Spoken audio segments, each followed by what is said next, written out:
In 1970, Congress passed the Occupational Safety and Health Act, which created the agency, the Occupational Safety and Health Administration. In the intervening 54 years, there have been about 30 heads of the agency, OSHA, either acting heads of OSHA or sworn in heads of OSHA, the Assistant Secretary of Labor for the Occupational Safety and Health Administration. The current Assistant Secretary of Labor for OSHA is the Honorable Doug Parker, who's joined us today on the October 2024 episode of the OSHA 3030. Mr. Parker, welcome to the OSHA 3030. Well, thank you so much. Really appreciate being here. Well, we're grateful that you came and joined us, and we're here, actually, we've come to join you. We're here at the U.S. Department of Labor in the Law Library, and we are here to talk about what's new at the agency, what's coming up in the near future at the agency, and we think this is a great opportunity for members of the OSHA 3030 to hear directly from perhaps the most important mover in OSHA law. And so thank you for coming on board. We should start by maybe introducing you and talking a little bit about you. You're like me, you were raised in Virginia? Yes, born in West Virginia, but grew up mainly in Virginia, yep. And a practicing attorney at first? I was, yes. I actively practiced for about 12 years. Here in Washington, D.C., and so that's a few things we have in common. And you had a tenure at the Mine Safety and Health Administration. How long was that for? I was at MSHA for 5.5 years in a political position. And after that, moved on to California Division of Occupational Safety and Health? Well, I was actually a director of a legal aid, legal services provider for a couple years in Oakland, California, focused on worker health and safety and worker rights. And then from that job, moved to Cal OSHA. That's right, I remember that now. And how many years were you at Cal OSHA? I was at Cal OSHA, a couple of years, 2 years and change, I think. Okay, so in 2021, President Biden nominated you to serve as the head of OSHA, and you were sworn in November of his inaugural year? Yes. Early November. Okay, so first question, how has your time at Cal OSHA helped, informed, or shaped your approach to leading this agency here in Washington? Well, that's an interesting question. You know, I came to Cal OSHA about 6 months before the COVID-19 epidemic hit. And so that very much defined my time there. And I got to be part of an organization going through a very intense stress test. And so I think that experience very much shaped my approach to leadership, because of course we were still dealing with COVID when I came to federal OSHA. And some of the lessons that I learned include prioritizing, but of course we had to prioritize our work during that time period. It was very much about triaging the things that we felt were most important and most critical to help workers in a crisis. A lot about identifying your key people, particularly when hiring is difficult, and making sure that the folks who you're really relying on, who if they're gone, it's gonna delay critical work for months or a year. That you're building strong relationships with those members of your team, especially, not that your whole team isn't important, and I think also the importance of delegation and not sweating the small stuff, because you can't micromanage in a crisis. You have to work with the team you have and trust the team that you have, and focus on framing the agenda and framing the priorities. And then I guess the last thing I would mention that I feel was an important lesson from that time is the importance of transparency and your public-facing approach. So, we put out a lot of data. We made sure that people understood what we were doing on behalf of California workers to better protect them.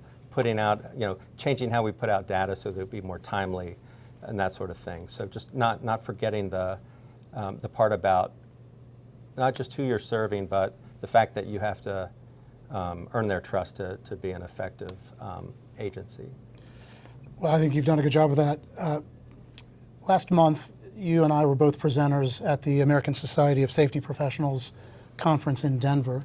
I think we were on the agenda about a day apart, and when you presented, you spoke about what your vision for the agency was, what the agency's vision is, and its core values. Would you care to share some of that with the members of the OSHA 3030 community? Yes, certainly, I'd be happy to, and thanks for the chance to do that. We talk about health and safety as a core value for a number of reasons, but in the time that we have to sum it all up, it's all about the fact that OSHA can't, nor should they, be doing this alone. It has to be work that we do in tandem with the employer community, in tandem with labor unions and workers and our state partners. We all have to work together to make workplaces safer and healthier. And so how do we do that?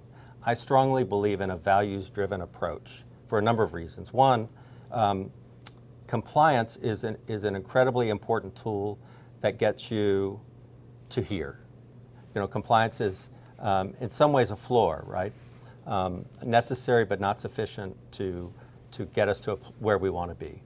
And so we have to have a culture shift in our workplaces that really makes health and safety as essential and integral a part of operations as making a profit and having inventory and all the other things that businesses have to have in place to succeed and exist.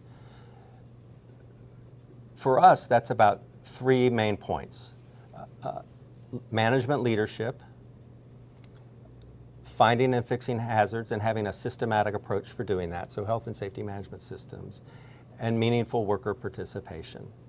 Because I think that we focus a lot on worker training. I think workers get it and understand, and of course they're the ones who have the most at stake, and worker training is important, but there's also there's a neglected part of this, which is educating people in the C-suite about the importance of health and safety, the importance of protecting workers for not only doing the right thing, but also because it's good business. It's performance enhancing, it improves retention, it shows your staff that you care about them. These are all critical positives. And so I think the next phase for us is to give people the tools they can use to make that actionable. And we've been doing that and are working on that through a variety of things. So, emphasizing in settlements, comprehensive settlements that really put tools in place, health and safety management systems in place, incentivizing employers to implement them in our SVEP program so they can get out from under intense scrutiny sooner than they would otherwise. And now in our VPP modernization, which we're looking forward to rolling out, thinking about what incentives will encourage these kinds of programs and bring them up to a scale beyond what we can do through our traditional voluntary protection. So we're working on working with employers, listening to them about how we can together spread the word on that values-driven approach.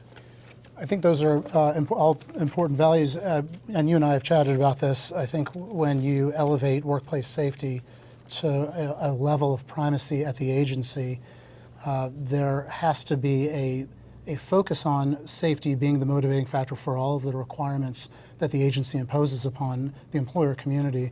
One of the elements that has always troubled me is the 2018 enforcement memorandum relating to employer ability to apply drug testing in the event of incidents or accidents, and the limitations that the 2018 enforcement memo apply to employers. I've always thought that an employer who's motivated to engage in a robust drug testing program is only motivated by the belief that a drug-free workplace is a safer workplace, particularly where heavy machinery, moving equipment is concerned. And for the agency to step in and to put curbs or limitations on that in the interests of perhaps employee privacy or the employee's perceived rights to engage in recreational off-duty use or maybe medical use as well, is elevating other objectives other than safety as the core value, motivating that particular 2018 memorandum.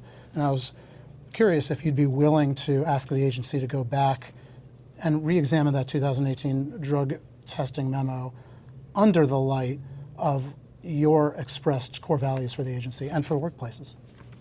Well, I would first respectfully disagree that the 2018 memo, which clarifies an earlier memo, is at odds with those values. What we are all about in an accident investigation, which is the circumstance in which drug testing largely occurs, is to getting at the reasons for the accident. And that's been our sole focus, is to make sure that that's done, that it's accurate and that it's done in a non-discriminatory way. I've never heard anyone really talk about these other competing values about recreational drug use. Although I think when I talk to employers, they will describe this as a new reality that they are dealing with. And so I've heard that too. So, we see less drug testing in a tight labor market, and I think that's just a reflection of that reality.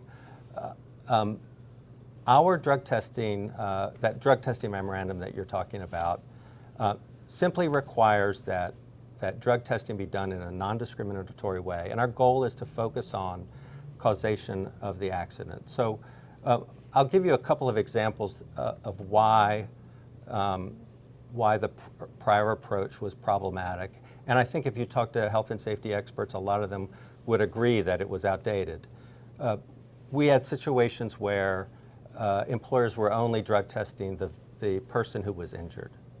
And so literally saw examples where the driver of a forklift hits a person, that person is tested, that person is terminated because they have marijuana in their system. And as we all know, there's no test for impairment for marijuana, but there wasn't even a test done on the person driving the forklift. We also see, when the test is done for the person who's perhaps whose behavior may have been the cause of the accident, may have been, we see a drug test and then case closed, rather than trying to figure out what more is the root cause of the accident. So what we don't want to see is employers ending their inquiry into how they can make the place safer once they find someone that they can blame for the incident. And then the other thing that we see is that drug testing that is indiscriminate or widely performed after an incident just discourages employees from reporting. And so when there was,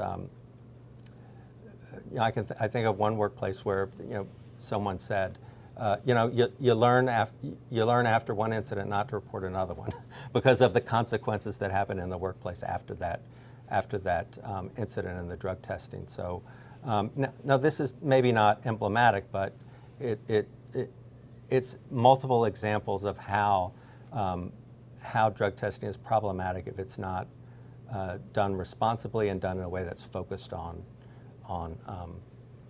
understanding why the accident occurred. I think the members of the OSHA 3030 community would be grateful to hear your side of that, so thank you for sharing that. Yeah, absolutely. Thanks a lot. So I wanted to ask you about the emergency response rulemaking.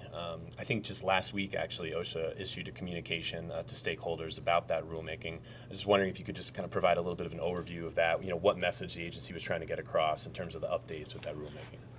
Certainly. So, the emergency, so this is the old fire brigade rule you're referring to, and it's a rule that where we've expanded the scope somewhat, but it's focused on emergency response, protecting workers, updating a rule that hasn't been updated since I think the early 80s, and still talks about things like canvas turnout gear. So making sure that these workers have respiratory protections, modern respiratory protections, modern protections against fire hazards. And we did a lot of work with stakeholders prior to that rule. We had kind of an advisory committee of sorts, talked to a lot of folks about the rule, But one of the things that I don't think was fully amplified by the stakeholders was the fact that in state plans, there are states where volunteers are treated as employees for certain purposes, including OSHA purposes, and that there's going to be, and while certainly talking to fire chiefs, there was support for this rule. Perhaps there was not, we could have heard more from the small community fire department. We have no desire to promulgate a rule that's going to adversely impact public safety. And so the announcement that we made recently was, and of course, the thing that these people were saying was that these are costs that we can't absorb because we're small volunteer departments. And so the announcement we made was, we heard you loud and clear in the record. We are inviting you to speak up about these issues in the public hearing that starts on November 12th, and that we are open to, we're going to follow the evidence where it leads us, and if that means that we have to alter the rule or exempt certain groups in order to preserve public safety, and because of the infeasibility of applying to the rule to these employers, then that's something we'll consider. We can't say affirmatively we'll do this or that. That would violate the Administrative Procedures Act. But we are strongly signaling that we are take these concerns very seriously. Well, that's great. That's what the notice and comment process is for, and I think that there's a number of other issues that have come in from stakeholders on that rulemaking. So thank you for listening to the stakeholders on this particular rulemaking. I know in my conversations with staff at OSHA that fall protection is one of the priorities going forward, certainly in 2022, 2023, 2024, but going forward as well. Can you share a little bit with the folks in the OSHA 3030 community what is on the collective mind of the agency with respect to fall protection? Certainly. I mean, I think it's pretty straightforward when we look at fatal injuries in OSHA's jurisdiction. Falls from elevation are always at the top.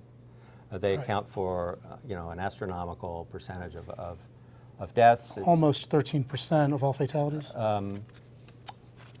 Maybe I'd have to do the math. It's about around 700 or more a year out of the 5,400 last year. So, but then if you back out things like public roadway deaths, it's closer to 30% of the stuff that's in our jurisdiction. So it's a significant piece. So we, for the first time, implemented a national emphasis program on falls for both construction and general industry this year. I guess it's now last fiscal year. Happy New Year, happy fiscal New Year if you pay attention to such things. Only government people usually pay attention to that. But we are in a new fiscal year, October 1. So if we're going to be serious about taking a data-driven approach, we gotta do more about falls. And I'm committed to finally bending the curve on these totally preventable incidents. How would you bend the curve at the agency? So for a long time that we've done a lot of outreach on this. So we have our National Falls Stand Down Week. We reached like about 450,000 construction workers this past year. At least, I mean, that's among the agencies or the employers that registered with us doing fall stand down events. So the outreach is a constant. But what's new is trying to take a more strategic approach to fall protection. So targeting dense areas of dense construction, particularly residential construction. This is the area that we're often not reaching because we're focused on large construction projects. So trying to shift more of our resources to residential construction, intervening early, being preventive instead of reactive to injuries and deaths. So doing sweeps in where that's happening, refining our targeting. I don't know if we're in a position to take any credit for it, but preliminarily, we're looking at about a 20% drop from the prior year in fall deaths. deaths from due to falls. That's about 45 or 50 fewer than we had last year. So one of the challenges is that our inspectors will go out and do a sweep somewhere, and they run into multiple violations of the fall protection standard on their way to their intended location. It's so endemic. Non-compliance is so endemic that you can't drive somewhere without seeing it. Yeah, and it's one of the alleged violations that is going to be more likely to be patent in the sort of plain view doctrine, so that it gives an inspector a probable cause to stop right then and there and to take some interventional measure. Yeah, that's true. And I think that what employers really need to understand is that there've been a lot of improvements in fall protection. You can apply these systems, and employers will get used to them with some training, and it does not necessarily require half a day anymore to put these systems in place. I mean, it's achievable, and it is way more practical than it used to be. And people need to take a second look at fall protection if they have not been taking it seriously.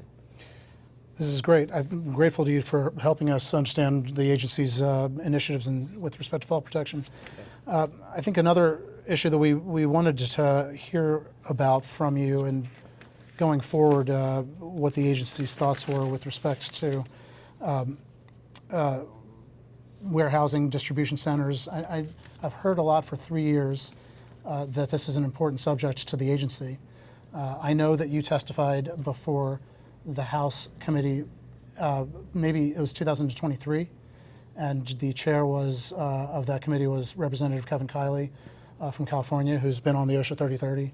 The year prior to that, Congress, the same committee, held another hearing on safety in warehousing. I was asked to testify before that hearing, so we missed each other by a year. I'm curious what your thoughts are about warehousing distribution centers as a particular area of focus for the agency. Well, we do have a national emphasis program on warehousing and so-called last mile delivery, as well as settings that are kind of warehouse-like in nature, but actually in a retail setting. So those are all part of our national emphasis program, where we're conducting comprehensive inspections, and we're averaging about 1,200 inspections a year. Under the national emphasis program. I would say that even extends back past the NEP, doing that kind of volume. Has it gone up with the advent of the I think NEP? It has gone up with the advent of the NEP. I can't say offhand how much. One of the things that I think looking ahead, one of the things that I'm very interested in is how we better stratify and target within the warehouse industry, and making sure we're getting good quality inspections instead of quantity, because we operate, our targeting operates under the NAICS code, and warehousing, I mean, just, you're familiar with the industry, you understand the wide range of facilities that fall under that description, right? And so there's not a simple way for us in our current system to stratify that by risk. So one of the things we'll be looking at is how we can, within the parameters, the legal parameters that we have for objective criteria, how we can really focus on the sectors of the broad category of warehousing. It's hardly an industry; it's more like a lot of different things, right? Right. It's called an industry, but I'm not sure that's accurate. And how we can be smarter in our approach. So we'll be analyzing the results of our inspections and trying to glean some learning from that. Yeah, makes sense.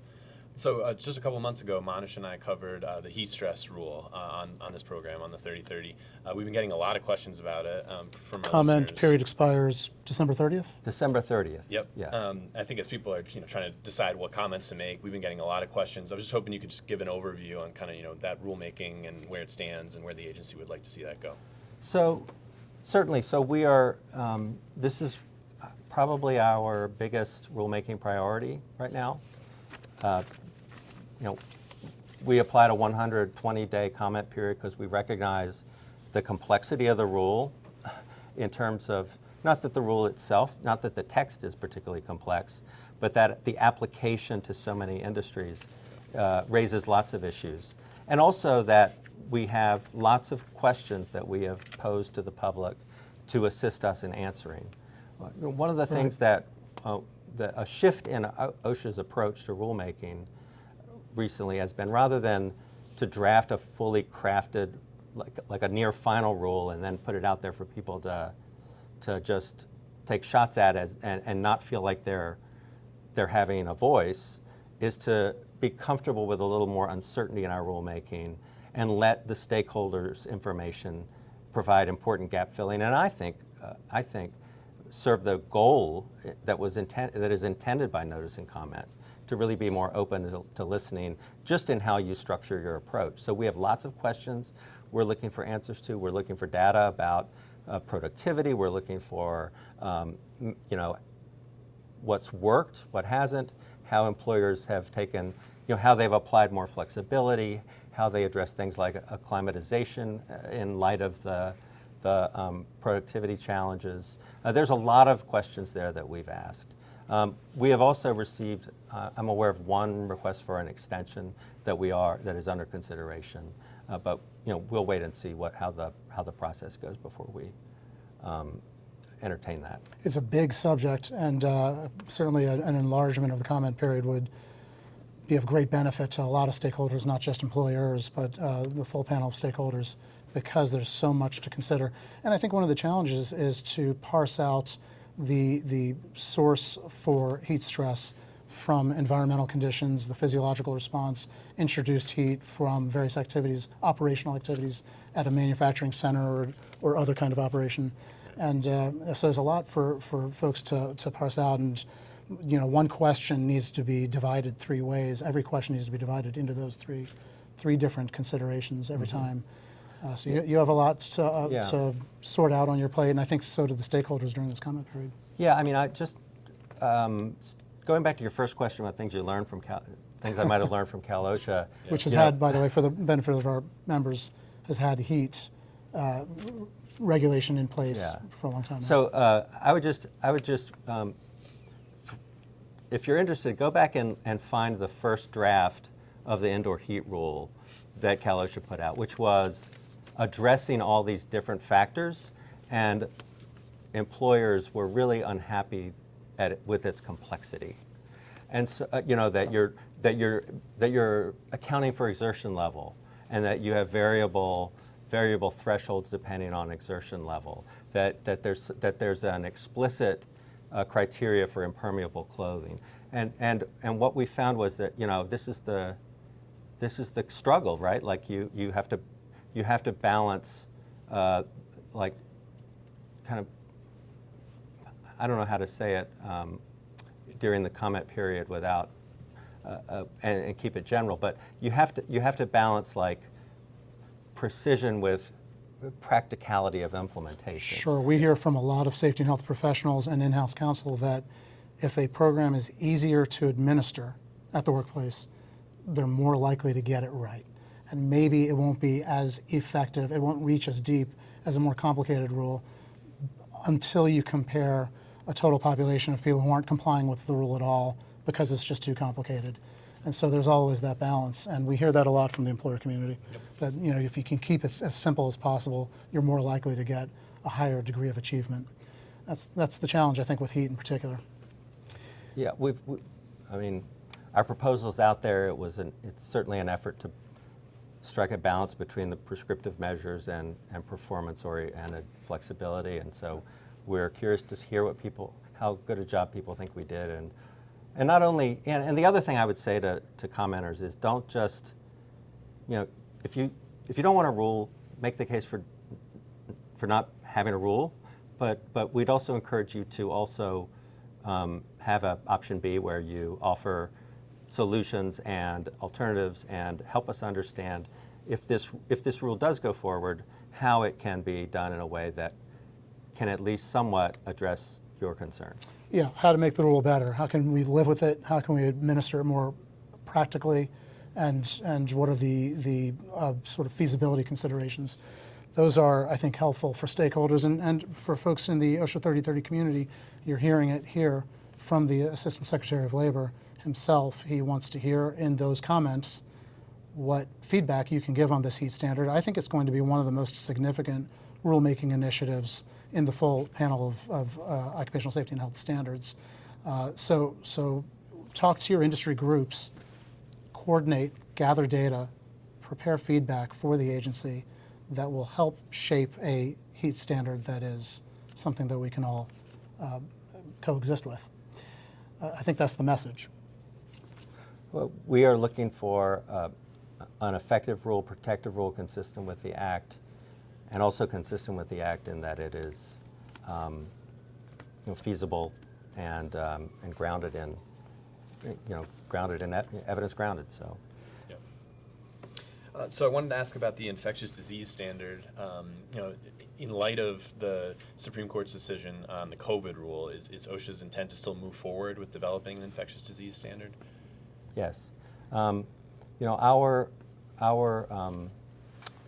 infectious disease standard is, the scope of that is healthcare and social services. So I think it looks more like in terms of the Supreme Court decision, it looks more like the Center for Medicare Services case than the vax or test rule, right. in terms of avoiding the major questions issue. Which was the basis on which the COVID rule, the agency rule, was struck. So when you say that you think it would be narrowed to healthcare, how would that apply to traditional general industry, say for example, manufacturing that might have healthcare workers or first aid provisioners on site? So it does apply to, it applies to healthcare settings. I'd have to, we haven't proposed the rule yet, so right. So I think people will just have to wait and see what the, how we define the scope. That's fair. But but we do take those issues into account. There was a summary of the rule given to the construction advisory, National Advisory Committee. You can find that on the Federal Register, I think. Although that's not necessarily the final rule. That was just the summary we provided them because of potential exposure of construction workers in healthcare settings, say if they're working on ductwork or something like that. But other than that information, there's nothing that's public right now. When you and I both presented in Denver last month, I know in your presentation you talked about emerging hazards. Would you care to share with our community any thoughts on OSHA's thoughts about addressing emerging hazards? Yes, and let me just define emerging hazards as not necessarily, not emerging in the sense that they're new like COVID was, but emerging in the sense that they have a new recognition, or we're recognizing the intersection between these hazards as public health and the workplace. The one that really comes to mind that's in our wheelhouse is an old hazard, old as the Romans, silica, but we're seeing it in a new and particularly insidious form, and that's silica exposures to workers who are working with engineered stone. So this is sort of also called manufactured stone. It's a compressed aggregate. You see it. The majority of new kitchen countertops is where you might see that. Where it's not natural stone, it's probably engineered stone. And this can have 95% silica. And we're seeing a lot of this work is happening in small shops, 10 or fewer employees, often without engineering controls, without PPE. And so we're seeing very aggressive forms of lung disease. People disabled in their 20s on lung transplants lists in their 30s, some dead before they're 40, because of the aggressive nature of this,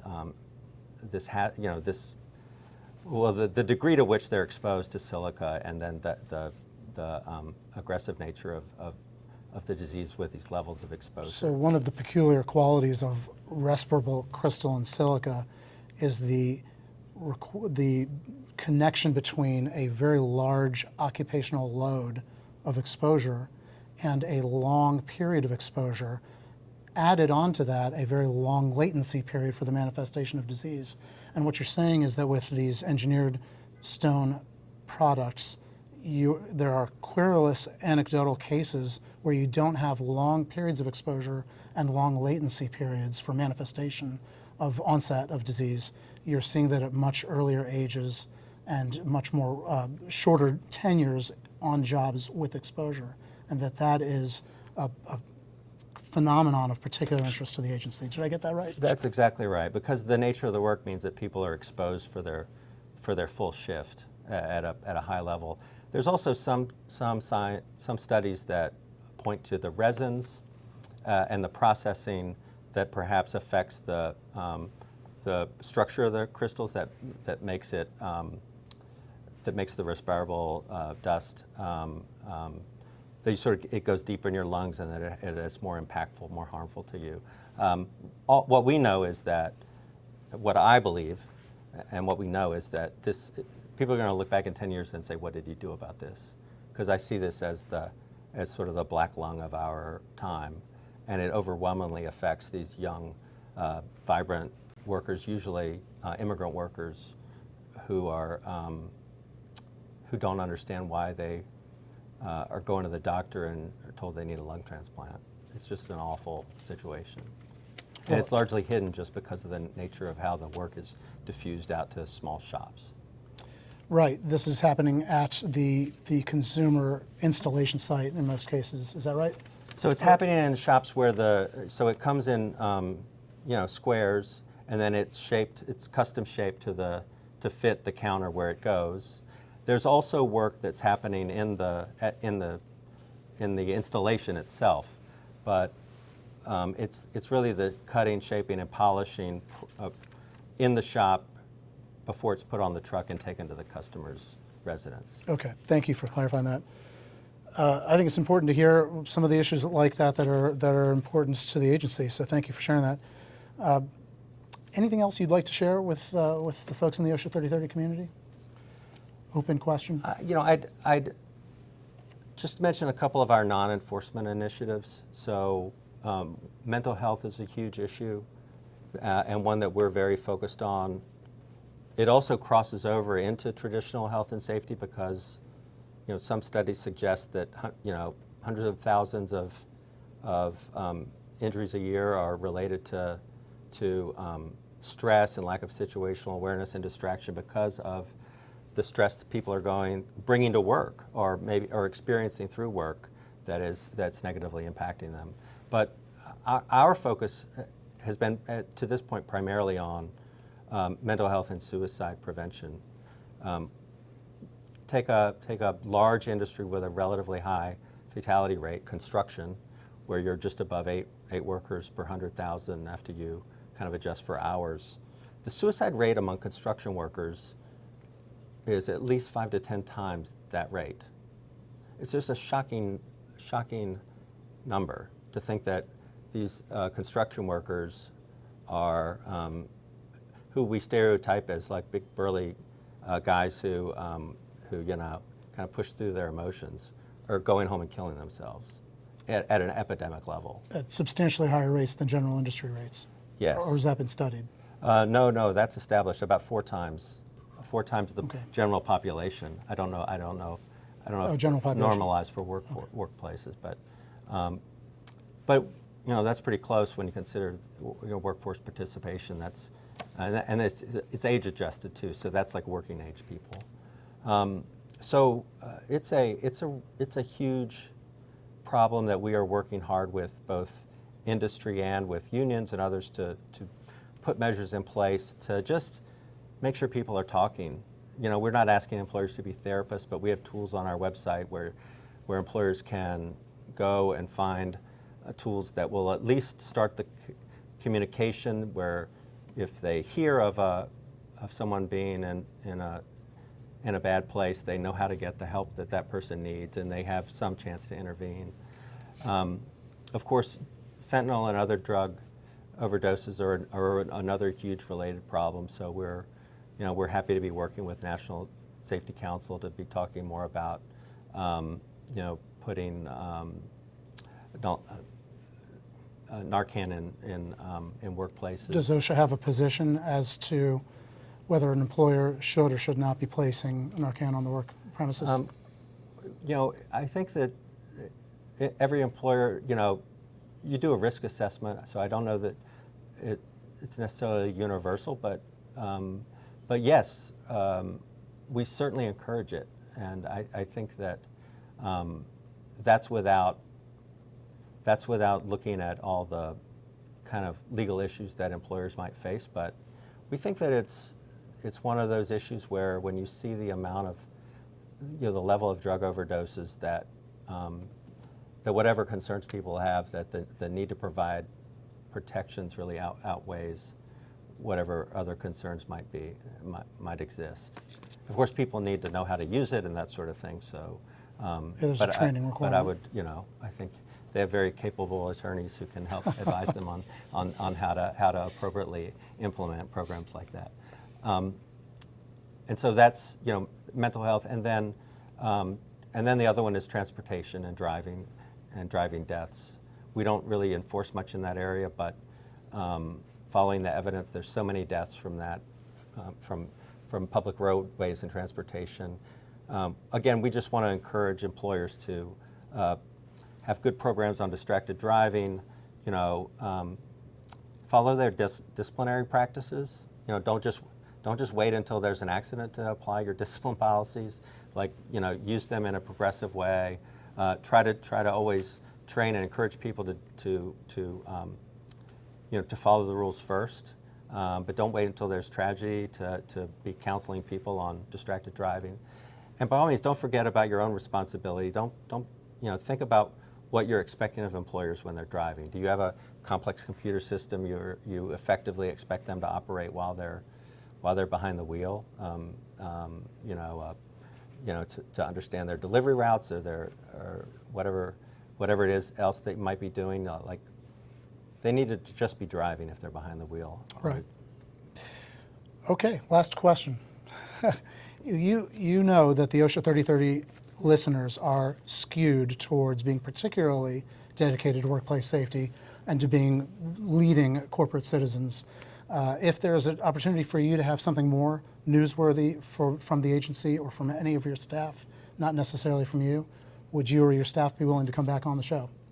Yeah, of course. I am always happy to be talking about what we do. Yeah, you've done a great job of that. And I am always happy to be answering the questions that people have. I appreciate your question. I don't mind if you have challenging questions that people want an answer to. People need to know the why of what we do. And I think that if people understood the why and aren't just speculating about it, it's better for everyone. It's better for employers because they get it even if they don't agree. They can understand our point and our goal, and that provides for some common ground. Workers understand, and it gives us a chance to really listen and make sure there's a real dialogue going on, because we do respond to input from our stakeholders.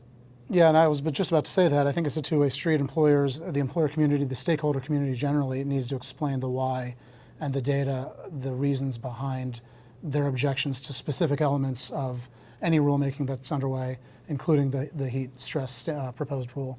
And so I think that that's an important burden on all of us. Thank you very much for joining us on the OSHA 3030. We're very grateful, and we would look forward to having you or anyone on your staff come back on the show at any time. This is pre-recorded. We'll be posting this on October 9, 2024. When you get the invitation for this OSHA 3030, please make sure you forward it on to in-house counsel and safety and health professionals at your organization and at other organizations. I know that folks on your staff are listening to the OSHA 3030 and they're forwarding it on to others within the organization and at other organizations. So you should be able to do the same thing to make sure we spread the good word about the education and commitment to workplace safety that we're hearing from the agency today. So And please I know you'll send me a copy, but I will be sure to share it with staff so they can hear a little more in-depth conversation than in a great format. So We'd be thank you. happy to. Thank you very much.